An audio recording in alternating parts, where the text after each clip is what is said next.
여호수아가 과거의 이미지를 벗어버리고 새로운 역사 앞에 섰습니다. 두려웠지만은 하나님 함께 하시리라고 하는 말씀을 붙잡았다고요. 그리고 모세와 결별하고 전적으로 하나님만 의지하기로 그 마음 심령 가운데 결단을 했습니다. 그런 그가 해결할 첫 번째 방면 과제는 뭐냐면은 여리고 성이었습니다. 마치 시험 무대 인생입니다. 여러분, 우리가 주님을 위해서 결단하지 않고 주님을 위해서 내 육신을 드리겠습니다, 이런 응답을 하지 않는다면 사단 마귀도 우리를 향해서 아무런 힘이나 능력을 발휘하지 못할 것입니다. 그러나 우리가 주님 위해서 살겠습니다. 주님 능력으로만 제가 이 세상 견디겠습니다. 말씀 붙들고 나가겠습니다. 전적으로 주님만 바라보며 인생 살겠습니다 라고 결단하면은 그 순간에 마귀도 우리를 향해서 미혹하고 강력하게 역사하게 된다는 것이죠. 그렇기 때문에 우리가 하나님 앞에 믿음으로 살기로 결단한 다음에 오는 시험이 있을 때 우리는 그것을 믿음으로 극복하고 이겨내야 된다는 것입니다. 여호수아의 인생 가운데에도 주님만 의지하며 주님이 부르신 부름의 상에 합당하게 응답하겠습니다, 이렇게 결단하게 되자 그 앞에 여리고가 기다리고 있었더라는 이야기입니다. 그렇기 때문에 문제는요, 어둠은 내가 갖고 있는 믿음을 표현할 수 있는 가장 좋은 시금석이 된다고 저는 생각을 합니다. 여러분에게 믿음이 있습니까? 사랑하는 형제 자매 여러분, 정말로 믿음이 있습니까? 그렇다면 문제를 대하는 여러분의 반응이 어떤 것인가, 여러분 반응을 스스로 생각해 보시기를 바랍니다. 문제 때문에 여러분들이 믿음이 있다고 하면서 시험에 빠진다면은 참 믿음이 있다고 볼 수 있을까요? 저는 없다고 봅니다. 오늘 우리의 인생 가운데 문제 때문에 부정적인 반응을 보이면 과연 믿음이 할 수 있다고 말할 수 없을 것입니다. 그렇지 않습니까? 적어도 내가 믿음이 있다면 내 인생 속에 다가오는 여러 가지 문제들, 여러 가지 아픔들을 믿음의 방식으로, 믿음의 방법으로 대처, 그리고 그 문제를 믿음의 방법으로 이겨나갈 것 아니겠느냐. 그러나 오히려 문제가, 고통이 내게 있을 때 내가 믿음의 방식을 선택하지 아니하고 세상 사람들이 다 선택하는 그런 방식으로 내가 응답을 한다면은 과연 그 사람이 믿음이 있는 사람인가? 믿음이 있지 않다고 우리는 생각할 수 있다는 것입니다. 즉 문제는 우리가 갖고 있는 믿음을 측량하는 좋은 측정기라고 하는 것입니다. 어떤 문제가 있을 때 내가 어떤 방식으로 응답하느냐, 이것이 믿음이 있는 자와 믿음 없는 자를 이렇게 나눌 수 있는 좋은 방법이 된다는 것이죠. 오늘 말씀은 문제를 통한 믿음의 표현에 관한 것입니다. 말씀을 통해서 여러분 모두 다 참된 믿음의 사람으로 응답하기를 간절히 기대합니다. 특별히 여러분 가운데 아픈 사람이 있습니까? 육신의 연약함으로 힘드십니까? 그렇다면은 오늘 이 시간 주님 주시는 말씀대로 믿음을 가지세요. 육신의 어떤 장벽도 주님 앞에서는 해결할 수 있다는 사실. 아멘. 육신의 어떤 장벽도 주님 안에서는 해결받을 수 있습니다. 그러므로 여러분 주님을 기대하세요. 주님을 바라보세요. 그리고 여러분 마음 심령 가운데 온전하게 주님을 소망하기를 저는 바랍니다. 말씀을 통해서 하나님, 제가 어떤 상황, 어떤 환경 속에 있든지 하나님, 내가 이 질병 때문에 엄청난 고통을 당하는 그런 상황 가운데 처해 있다고 할지라도 오늘 하나님 말씀을 통해서 나를 붙들어 주시는 주님 앞에 응답하겠습니다. 이런 고백, 저는 여러분 모두 다 말씀을 통해서 참된 믿음으로 응답하기를 다시 한번 간절히 축원합니다. 여리고, 여러분 여리고는 어떤 성읍입니까? 난공불락의 성읍입니다. 하지만 요단강을 건너가면은 곧바로 이 여리고성을 맞닥뜨리게 되고 이 여리고성을 점령해야만 가나안 땅에 들어갈 수 있습니다. 여리고를 지나지 아니하고서는 가나안을 정복할 수가 없습니다. 쉬운 일이 결코 아니에요. 여러분, 그 당시에 여리고성처럼 무너뜨리기 힘든 성이 존재하지 않았습니다. 그런데 여호수아와 이스라엘 백성들이 요단강을 건너고 나서 맨 먼저 해야 될 작업은 이 여리고성을 함락시키는 것이라고 하는 것입니다. 어떻게 해야 됩니까? 돌아갈 수 없고 더 이상 지체할 수도 없는 상황입니다. 돌아간다면은 많은 이방 민족들이 이스라엘 민족을 향해서 뭐라고 이야기하겠습니까? 하나님 은혜를 주셨는데 저들이 믿음으로 응답하지 못해서 결국 여리고성 앞에서 돌아갈 수밖에 없었다. 비아냥거리고 그리고 이스라엘 민족을 우습게 할 것입니다. 그러니 뒤로 돌아갈 수는 없는 일이죠. 그런데 앞에 여리고성이 있기 때문에 갈 수 없어서 그 자리에 머물고 지체할 수도 없는 일입니다. 자칫 잘못하면 이방 민족이 쳐들어와서 요단강을 건넌 다음에 요단강을 앞에 두고 뒤에 두고 이스라엘 민족이 전부 다 이방 민족에게 함락될 수밖에 없는 상황이기 때문에 더 이상 이스라엘 민족은 지체할 수도 없는 것입니다. 어떻게 해야 됩니까? 앞으로 나가야 되는 거죠. 이 상황에서 필요한 것이 뭐냐면은 믿음의 고백이라고 하는 것입니다. 믿음이 어떤 모양으로 표현되어야 됩니까? 오늘 우리는 본문의 말씀을 통해서 세 가지를 교훈받기를 원합니다. 첫 번째, 믿음은 전진함으로 드러나야 된다는 것입니다. 믿음은 전진하는 겁니다.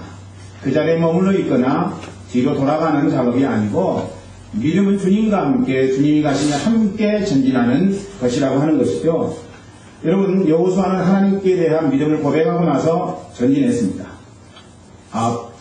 앞으로 전성을 향해 나가세 천성군만 바라고 나가세 모든 천사 우리를 인도하여. 여러분, 여호수아는 지금 우리 주님의 놀라우신 말씀의 능력을 믿고 앞으로 전진하고 있습니다. 여호수아 1장 말씀을 통해서 내가 너와 함께 하겠다라고 하신 그 말씀, 네가 형통할 것이다. 여호와의 말씀 붙들고 그 말씀대로 순종하기만 하면은 그 어떤 난관과 극복할 수 없는 장애가 있다고 할지라도 너가 하여금 내가 형통하겠다라고 하는 주님의 말씀을 여호수아 입장에서 받은 여호수아는 이제 믿음의 발걸음을 내딛게 됩니다. 앞으로 향한 거죠. 그렇습니다. 여호수아는요, 여리고에 놀라지 아니하고 여리고를 두려워하지 않았습니다. 실패하는 사람들을 보면요, 조금 어려움이 있으면 현상을 보고 많이 낙심하게 됩니다. 왜 이런 일이 내 인생 가운데 있나? 왜 그 사람이 나를 이렇게 힘들게 하나? 이렇게 돌아가면서 늘상 불평불만으로 응답하게 된다는 것이죠. 반면에 성공하는 사람들은 어려움의 현상을 보지 아니하고 목표를 보는 거예요. 아멘. 목표를 향해서 나가다 보면은 어려움 정도는 있기 마련입니다. 그러니까 그 어려움의 현상들을 보지 아니하고 목표를 바라보게 된다는 것입니다. 사랑하는 형제자매 여러분, 오늘 여러분의 인생의 목표는 무엇입니까? 하나님이 여러분에게 주신 비전은 무엇입니까? 여러분이 인생 살면서 하나님이 이런 꿈을 제게 주셨다고요. 하나님 제게 이런 환상을 주셨어요. 여러분, 이렇게 고백할 수 있을 만한 것들은 어떤 것들입니까? 그런데 여러분이 그 목표를 향해서 나아감에 있어서 장애는 분명히 존재하게 된다는 것입니다. 목표를 순탄하게 가는 사람은 인생에 그렇게 많지 않아요. 우리가 보기에는 저 사람은 너무 순탄하게 인생길을 가는구나 이렇게 생각하는 사람이라고 할지라도 그 뒤안길을 들여다보면요, 다 고통당하고 다 아픔이 있어요. 그들 나름대로 말할 수 없는 힘겨운 인생의 현장이 존재한다는 것입니다. 그럼에도 불구하고 성공한 사람들은 목표를 바라보는 거예요. 지금 내 인생 가운데 나타나는 현상을 결코 바라보지 않는다는 것입니다. 하나님께서 이스라엘 백성들에게 오랫동안 가나안에 들어갈 것을 말씀해 주셨어요. 가나안에 들어가는 것은 그렇기 때문에 목표인 거예요. 이스라엘 백성들에게 가나안 들어가는 것은 피할 수 없는 하나님이 허락해 주신 목표라고 하는 것입니다. 모세가 이스라엘 백성들을 출애굽시킬 때부터 그들은 이 가나안을 향한 목표를 갖고 살게 됐습니다. 그런데 가나안에 들어가려고 하는데 가나안 앞에 여리고가 또 버티고 있다고 하는 것입니다. 여리고라고 하는 현상이 이스라엘 백성들 목표 가운데 나타났어요. 어떻게 할 것입니까? 포기해야 됩니까? 아니면 절망 가운데 있어야 됩니까? 아니에요. 포기하거나 절망하지 않을 것입니다. 본질을 품고 가야 되는 것이죠. 본질은 가나안에 들어가는 것입니다. 그것이 바로 이스라엘 백성들의 목표고 삶의 목적이라고 하는 것입니다. 여러분, 그렇기 때문에 오늘 현상 바라보지 마세요. 아멘. 현상 바라보지 마세요. 현상을 보면은 절대 가나안에 들어갈 수 없습니다. 들어갈 수 없어요. 본질은 하나님이 주신 꿈이고 하나님이 주신 목표고 하나님이 주신 비전이에요. 그렇기 때문에 여러분 마음 가운데 고난의 문제가 다가오고 육신의 연약함이 다가올 때 여러분이 선택해야 될 것은 현상 바라보지 않는 거예요. 주님이 내게 주신 목표가 뭔가 그 목표를 다시 한번 바라보면서 주님 안에서 승리하는 삶의 태도를 가져야 된다는 것입니다. 요셉은요, 비전을 가졌어요. 꿈을 가졌어요. 그 꿈이 뭐예요? 모든 곡식단들이 자기를 향해서 절하는 그런 꿈을 꾸었다고 해요. 꿈을 꾸고 나서 아버지에게 이야기하고 자기 형제들에게 이야기하잖아요. 그렇죠, 여러분? 적어도 하나님께서 나를 써주실 것이라고 하는 비전을 요셉은 가졌다는 것입니다. 목표를 가진 거예요. 세상 사람들에 의해서 내가 높아지게 되는 것이 아니라 하나님이 높여주시는 그 높여주심으로 내가 인생 목표에 도달할 수 있을 것이라고 하는 하나님 안에서 그는 꿈을 가졌어요. 형제들에게 이야기했더니 형제들이 애굽의 요셉을 약대상인에게 팔아버리게 됩니다. 그래서 성경의 최초의 인신매매가 바로 이 부분에 기록되고 있는 거예요. 여러분, 보디발 집의 노예가 됐습니다. 여러분 생각해 보세요 한번. 하나님이 주신 꿈은 어떤 거예요? 세상의 모든 사람들이 나에게 절을 하는 꿈이에요. 하나님 높여주시겠다는 꿈인데 그 꿈과는 반대로 지금 현상은 어떤 거예요? 요셉이 보디발의 노예가 됐다는 것입니다. 있을 수 없는 일이에요. 하나님 내게 주신 꿈은 세상 가운데 높아지고 머리 될지언정 꼴이 되지 않는 것인데 지금 요셉의 인생 가운데 닥치는 것은 현상이 꼴이라고 하는 거예요. 말이 안 맞는 거 아닙니까? 하나님은 언제는 제게 그런 꿈을 주시고 나서 내 인생 가운데 어찌하여 형들에 의해서 팔려가게 되고 애굽의 보디발이라고 하는 장군의 집에 노예로 팔려가서 이렇게 엄청난 고난의 세월을 보내게 하십니까? 여러분 요셉이 이렇게 하나님 앞에 응답할 수 있습니다. 그런데 요셉이 현상을 보지 않았어요. 보디발 장군의 노예라고 하는 현상을 보지 않았다는 것입니다. 형에게 팔려간 현상을 보지 않았어요. 결국에는 여러분 감옥에까지 들어가게 되잖아요. 감옥에 들어가서 자기의 인생 찬양하다고 하는 현상 가운데 요셉이 결코 처하지 않았다는 것입니다. 요셉이 현상을 보면은 요셉의 인생은 꽝 되는 거예요. 마찬가지로 여러분이 현상을 보면은 여러분의 인생도 꽝 될 수 있는 가능성이 굉장히 많다는 것입니다. 요셉이 현상을 보지 아니하고 어떻게 했어요? 믿음으로 비전을 바라봤어요. 동일하게 여러분 믿음으로 비전을 바라본 거예요. 꿈을 꾼 거예요. 보디발에 비해서도 감옥에 있을 때에도 하나님이 언젠가는 나를 써주실 거야. 하나님이 나를 인도해 주실 거야. 만약 요셉이 이런 꿈을 꾸지 아니하고 현상을 바라봤다면은 미세스 보디발이 유혹할 때 그 미세스 보디발에게 미친 척하고 넘어갔을 거예요. 생각해 보십시오. 여러분 지금 보디발 장군의 노예란 말이에요. 노예인데 형에게 팔려왔고 노예로 있는 이 상황 속에서는 인생의 역전 드라마를 펼치기는 극히 어렵다는 생각을 순간적으로 생각하지 않을까요? 요셉 지혜로운 자예요. 지혜로운 자이기 때문에 내 인생 이렇게 해서는 결코 하나님이 보여주신 꿈에 이룰 수가 없을 거야. 차선책으로라도 지금 보디발의 아내가 나를 유혹하는데 미친 척하고 넘어가자. 여러분 당시에 보디발은 천하를 호령하는 사람이었습니다. 그의 아내라면은 파트너가 그의 아내라면은 보디발에게만 들키지 않는다면은 얼마든지 주인처럼 행세할 수 있는 너무나도 좋은 기회 아니겠어요? 모르게 보디발의 아내하고 놀아난다면은 그거 괜찮잖아요. 자기가 할 수 있을 만큼 다 할 수 있는 거예요. 그런데 여러분 요셉이 꿈을 바라봤어요. 현상을 바라보지 않았어요. 꿈을 바라보는 자는요, 비전을 바라보는 자는 현실과 타협하지 않습니다. 그렇기 때문에 그런 사람은 자기 자신을 지킬 수가 있어요. 아멘. 자기 자신을 지키는 거예요. 미친 척하고 넘어가는 것이 아니라 자기 자신을 지키는 거예요.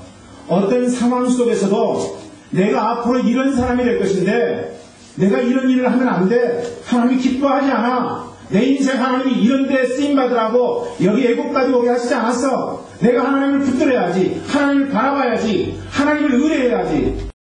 그것이 여러분 요셉을 지키게 만드는 거예요.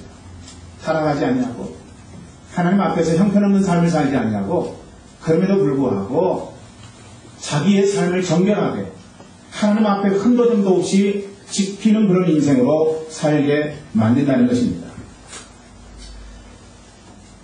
여러분, 인생 현장에 여리고라고 하는 장벽이 있습니까? 그렇다면 여러분 그거 보지 마세요. 그거 보지 마세요. 그거 보면은요 타협하게 돼요. 여러분 꿈을 놓치게 된다는 것입니다. 여호수아는 여리고가 떡 버티고 있음에도 낭망하지 아니하고 전진했습니다. 여호수아에게 있어서 전진은 두 가지가 나타납니다. 한 가지는 뭐냐면은 여리고에 들어간 후를 준비 있게 하는 행동으로 나타난다는 것입니다.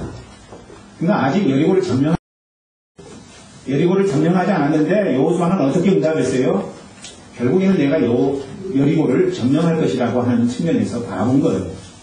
그러니까 하나님이 주신 그런 말씀을 따라서 내가 믿음의 결단을 하고 믿음의 응답을 하게 되면요 하나님께서 해 주실 것이라고 하는 그런 믿음 속에서 행함을 갖게 된다는 것입니다.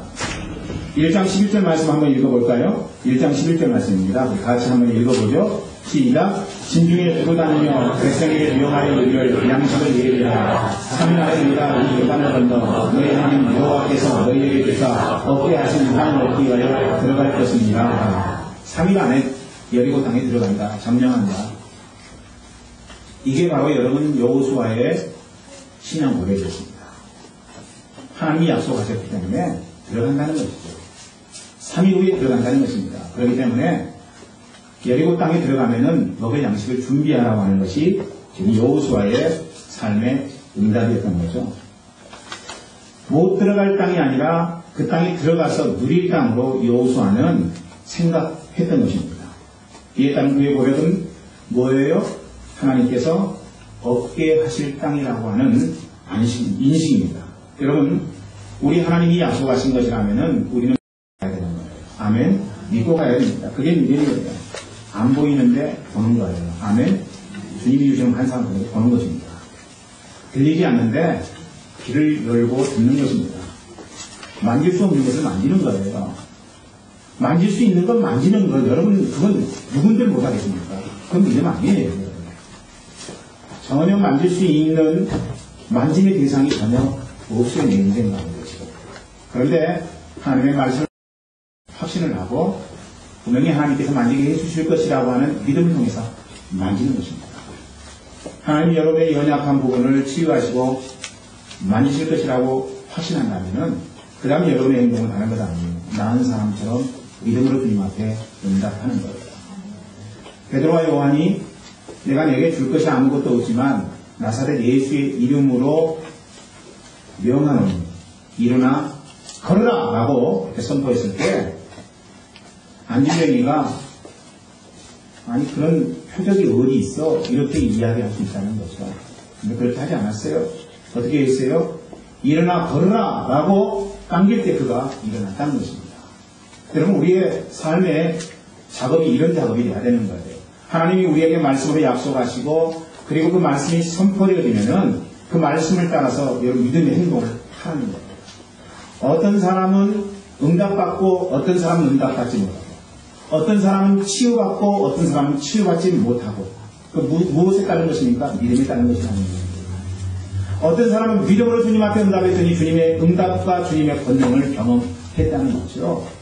그래서 우리 주님이 하신 말씀은 내 믿음이 너를 낫게 하였도다. 할렐루야.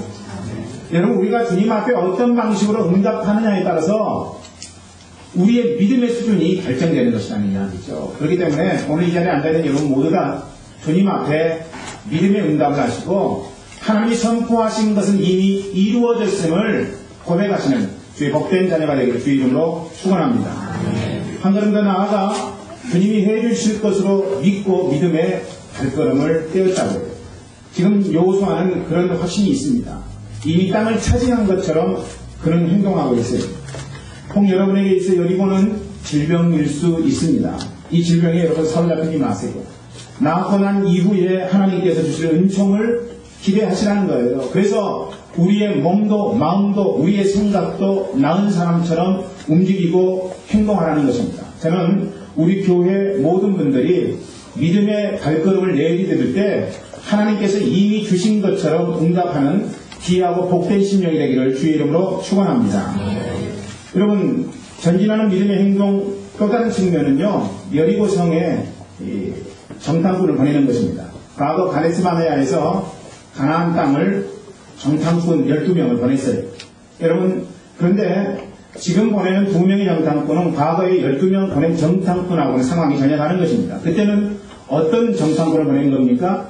우리가 과연 가나안 땅에 들어갈 수 있겠는가, 들어갈 수 없겠는가, 그것을 측정하는 정탐꾼을 보낸 거예요. 그런데 반해서 지금 2명의 정탐꾼은 우리가 가나안 땅 들어갈 수 있을 것인가, 못 들어갈 것인가, 이것을 결정하는 그런 정탐이 아니라 그 땅은 우리가 들어갈 땅인데 하나님께서 어떤 사인을 보여주실 것인가, 하나님께서 어떤 은혜를 허락해 주실 것인가 돌파구를 찾는 정탐이라고 하는 것입니다. 여러분, 그래서 우리는 우리의 삶 가운데서 전진해 나가되 정탐해야 돼요. 하나님이 우리에게 주실 은혜가 어떤 것인지를 정탐해야 된다는 것입니다. 마치 그것은 비를 기대하면서 손바닥만한 구름을 찾는 작업입니다. 하나님이 오늘 이 시간 예배를 통해서 여러분의 인생 가운데 치유의 은혜를 경험하게 하실 수도 있지만은 하나님께서 또 다른 방법으로 여러분을 치유하실 수 있는 은총을 허락해 주시기도 한다는 것입니다. 그러므로 여러분 이 땅 살면서 우리가 해야 될 작업은 앞으로 주님 말씀 듣고 믿음으로 전진하되 하나님께서 우리에게 허락해 주실 손바닥만한 구름을 우리는 찾고 또 정탐해야 된다고 하는 것입니다. 하나님은 그 기대를 저버리지 아니하시고 2명의 정탐꾼에게 라합이라고 하는 사람을 연결시켜 주십니다. 라합은 생각지도 않았던 사람이에요. 마치 엘리야의 까마귀처럼 생각할 수 없었던 곳에서 하나님의 은혜가 쏟아 부어지게 됩니다. 라합을 만난 것은 하나님의 도우심입니다. 이거는 우연히 된 일이 아니고 하나님의 처음부터 끝까지 간섭하심 속에서 일어난 일이라고 하는 것입니다. 이렇듯 하나님은 상상치 못했던 곳에서 우리에게 돌파구를 허락해 주세요. 그러나 전진하지 아니하고 그 자리에 멈춰있다면 아무것도 하지 않는다면 하나님의 역사를 체험하지 못합니다. 믿음을 갖고 나가는 삶에 여러분 암초가 있습니까? 또한 길이 험합니까? 그렇다면 낙심하지 마세요. 낙심하지 아니할 것은 하나님이 우리와 함께 하기 때문에 그렇다는 것입니다. 그러므로 기도하고 목표에 도달한 것처럼 행하시라는 거예요. 또 하나는 손바닥만한 구름을 찾으라는 거예요. 하나님이 역사하실 만한 구름, 하나님이 만나게 하실 사람이 어떤 것인가, 하나님이 은혜를 주실 만한 것들이 어떤 것들인가, 우리가 손바닥만한 구름을 찾을 때 우리의 인생은 어둠에서 광명으로 나아갈 수 있게 된다는 것입니다. 두 번째 여러분 믿음은요, 모든 것을 희생하더라도 투자할 것으로 드러나야 된다는 것입니다. 앞으로 전진해야 되는 믿음의 한 측면이 있는가 하면은 또 한 가지는 우리가 믿음으로 승부수를 걸 때 믿음의 모든 것을 투자해야 된다는 것이죠. 2 정탐꾼이 여리고에 들어간 이후에 만난 사람은 라합이라고 하는 여인입니다. 그녀는 하나님에 대해서 전혀 알지 못하는 사람이었어요. 단지 소문을 통해서 하나님이 어떤 하나님이신가, 이스라엘 백성 가운데 임하시는 하나님은 어떤 하나님이신가, 이 소문을 들었을 뿐이라고 하는 것입니다. 그런데 그녀는 소문을 통해서 그 마음 가운데 하나님에 대한 기대감을 갖게 됐습니다. 소문을 그냥 흘려보내지 않았어요. 어떤 사람은 이야기를 그냥 흘려보내는 사람이 있는가 하면은 어떤 사람은 마리아처럼 그 이야기를 마음에 담아두었더라, 이런 사람이 있습니다. 천사가 나타나서 예수님에 대한 소식을 전할 때 그 말씀을 마음 가운데 담아두었던 마리아였다고. 그러니까 어디에서 결정나느냐, 하나님의 말씀이 선포될 때 그 말씀을 마음 가운데 담아두느냐, 아니면은 한 귀로 듣고 한 귀로 흘러버리냐, 이게 굉장히 중요한 건데, 라합은 들리는 소문을 그냥 듣지 않았다는 것입니다. 전능하신 하나님이 내 하나님이 될 수도 있다는 사실을 그 마음 가운데 확인했다고요. 2장 10절 말씀 한번 읽어볼까요? 2장 10절 말씀입니다. 시작. 이는 너희가 애굽에서 나올 때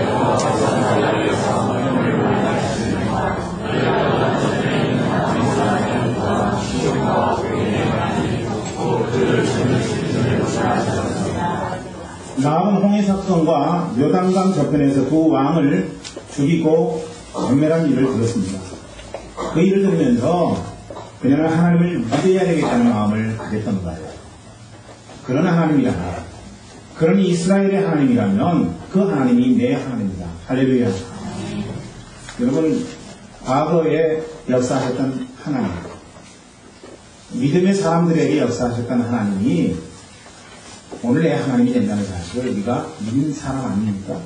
그렇다면은 우리가 믿음의 길로 나아가야 된다는 사실이에요. 라합은 그 하나님을, 들리는 하나님을 자기의 하나님으로 믿기로 마음 가운데 결단했습니다. 그리고 그녀는 이 믿음에 자기만 헌신한 것이 아니라 자기 자신의 가족과 자신을 모두 다 투자하게 되죠. 2장 10절 말씀이었어요. 있습니다. 시작. 그러므로 하나님이 내가 너희를 선대하였은즉 너희는 내 아버지의 집을 선대하여 나의 부모와 남녀 형제와 무릇 그들에게 있는 모든 자를 살려주어 우리 생명을 죽는 데서 건져내리오. 이제 여호와로 맹세하고 내게 진실한 표를 내라. 지금 라합은요, 말씀 하나에 목숨을 걸고 있어요. 모든 것을 걸었습니다. 사랑하는 형제자매 여러분, 저는 우리 모두도 다 하나님의 말씀 앞에 목숨 걸기를 원합니다. 목숨 걸어야 하나님의 역사가 일어나는 법이에요. 그냥 대충 믿으면요, 하나님의 역사가 일어나지 않아요. 왜냐하면 신앙이라고 하는 그것 자체가 희생이기 때문에 그렇습니다. 하나님이 희생하신 거예요. 뭐를 위해서? 신앙을 위해서.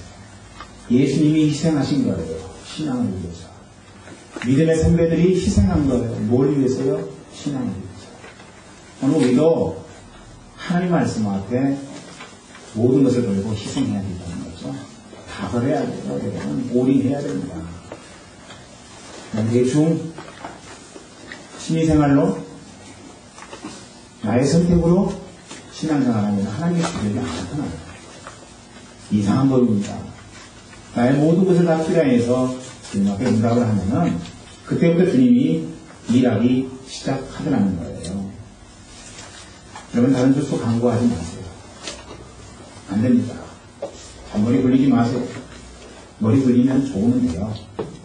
그러나 완전하게 되지는 않습니다. 완전하게 되지는 않아요. 우리는 삶 가운데서 자꾸 어려움에 봉착하게 되면은 이스마엘 강도예요. 그렇지 않아요, 여러분? 하나님이 약속하셨어요. 이 씨를 통해서 내가 하늘의 별처럼 바다의 모래처럼 네 자손을 번성케 하리라. 약속해 주셨어요. 그런데 그 약속이 많은 오랫동안 기다리게 하잖아요. 이루어지지 않아요. 그러니까 사라가 어떻게 했어요? 자기의 종을 아브라함의 친소에 들여보내게 되고 동침하게 만들잖아요.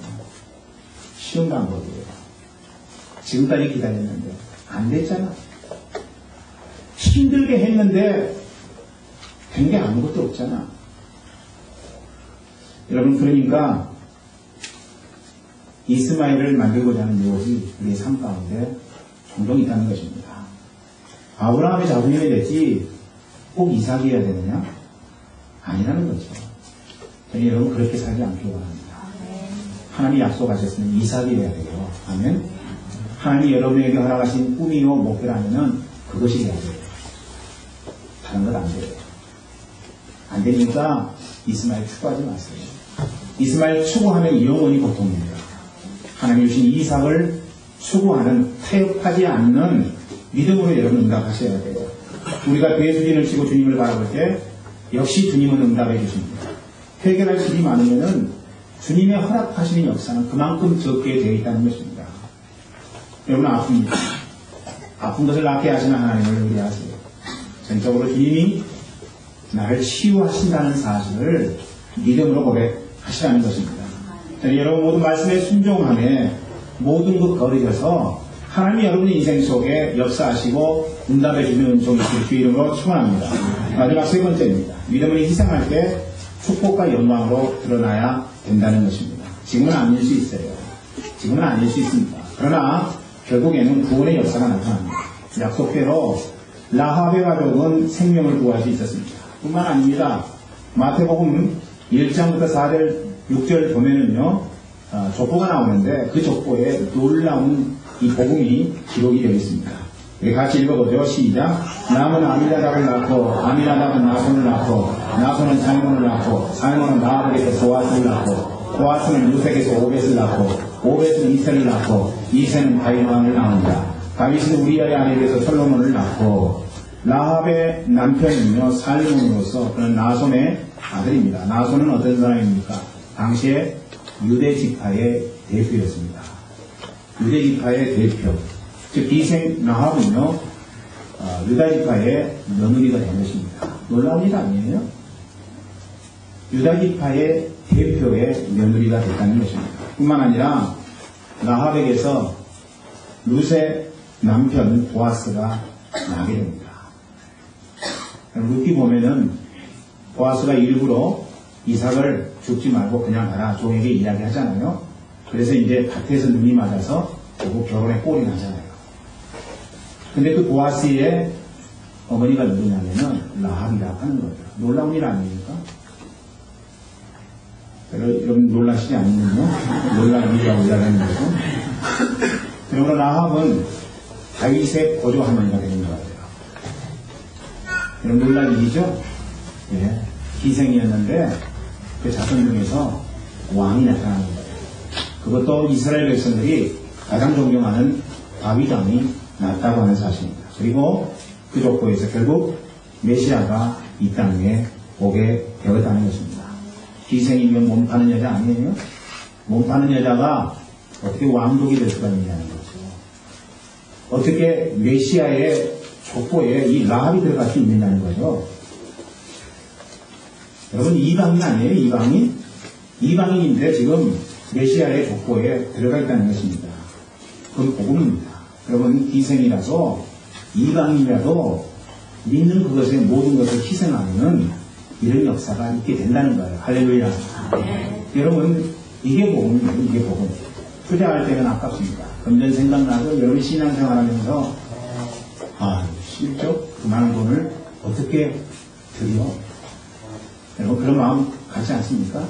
투자할 때는 아까워요. 그러나 하나님이 우리에게 주실 상도를 바라보면서 영광의 헌신을 하게 되면 결국에는 하나님이 마지막 때에 우리의 인생 가운데 우리와 함께 하시게 된다는 것입니다. 영광은요, 그리스도의 영광은 하나님이 아시는 거예요. 아멘. 우리가 남모르게 하나님 앞에 봉사하고 헌신하고 모든 것을 다 걸고 최선을 다해서 응답할 때 하나님이 아세요. 우리의 헌신을. 그렇기 때문에 하나님은 우리의 헌신을 아시고 우리에게 축복과 영광으로 임하시게 된다는 사실입니다. 사랑하는 형제자매 여러분, 오늘 무엇 때문에 멈춰져 있어요? 여러분 무엇 때문에 더 이상 전진하지 못하고 그 자리에 주저주저 하고 있습니다. 무엇 때문에 앉아 일어설 줄 모릅니다. 어떤 요소가 오늘 여러분의 인생 가운데 중풍병자와 같이 누워있게 만듭니다. 사랑하는 형제자매 여러분, 주님을 의뢰하세요. 아멘. 믿음을 가지세요.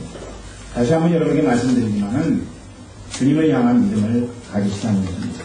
주님은 그 믿음이 이렇게 나타나기를 오늘 말씀을 통해서 우리에게 가르쳐 주셨어요. 첫 번째, 전진하는 믿음을 주셨어요. 아멘. 전진하는데 어떤 전진요? 이미 결과가 내 손에 있음을 확신하고 나갈 수 있는 믿음, 그리고 승리의 돌파구가 될 정탐을 보내는 그런 전진. 이런 전진이 여러분에게 있기를 소망합니다. 두 번째, 희생을 감수하게 하옵소서. 믿음의 길을 걸어가다 보면은 희생을 요구하는 때가 있어요. 그 희생 아깝게 생각하지 말고요. 라합처럼 자기의 모든 것, 자기 가족의 모든 것을 들여서라도 하나님 아버지 앞에 응답을 하게 된다면요. 하나님께서 그들의 생명을 구원해 주시는 것이죠. 마지막 세 번째로 영광과 축복으로 나타나게 하소서. 지금은 아닐 수 있지만 어느 날 내 인생은 분명히 하나님이 축복과 영광으로 함께 하시리라고 하는 주님을 향한 믿음을 가지라는 거죠. 여러분에게 말씀 다 드렸습니다. 이 시간 우리 주님 앞에 모두 다 응답하기를 바랍니다. 이 시간 주하게 맞추어서 우리 이 시간 기도하겠습니다. 하나님 아버지 고맙고 감사합니다. 애를 이 세상에 태어나게 해주셔서 하나님의 크신 은총과 사랑 안에 거하셨으니 감사드리고, 지난 한 주간 동안에도 우리 하나님 아버지께서 성도들의 가정마다 심령마다 많은 기적을 베푸시고, 기도할 때에 주께서 저들을 물리치지 아니하시고 놀라운 은총으로 응답해 주신 것 감사합니다. 영광 받으시옵소서. 하나님, 주의 백성들 가운데 지난 한 주간 동안 하나님 앞에 믿음으로 살았지만 하나님의 역사하심, 하나님 은혜를 경험하지 못한 자들은 이번 주간에 하나님의 놀라우신 사랑의 은총을 다들 경험할 수 있도록 하나님 붙들어 주시옵소서. 그러기 위하여 이번 한 주간 동안도 주신 말씀대로 믿음으로 전진하게 하시고, 하나님 믿음의 모든 것을 투자하게 하시고, 축복과 영광으로 나타내 보여주시는 하나님을 기대하며 의지하기를 결단한 지금부터는 우주 예수 그리스도의 놀라우신 은혜와 아버지 하나님의 크신 사랑하신 것, 성령의 가만히를 충만하시며 주의 백성들의 삶의 현장 가운데 지금부터 영원토록 함께 하시기를 간절히 축원하옵나이다. 아멘.